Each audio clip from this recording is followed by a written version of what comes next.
సాంబ శివ నీదు మహిమ ఎన్నటికీ తెలియదాయే సాంబ శివ నీదు మహిమ ఎన్నటికీ తెలియదాయే సాంబ శివ నీదు మహిమ ఎన్నటికీ తెలియదాయే సాంబ శివ నీదు మహిమ ఎన్నటికీ తెలియదాయే హర హర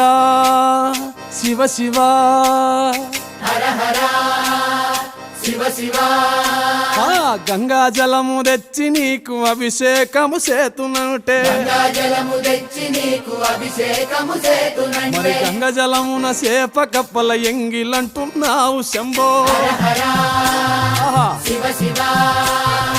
హర హర శివ శివ సాంబ శివ నీదు మహిమ ఎన్నటికీ తెలియదాయే హర హర శివ శివ ఆవు పాలు తెచ్చి నీకు అర్పితము చేతునంటే పాలు తెచ్చి నీకు అర్పితము చేతునంటే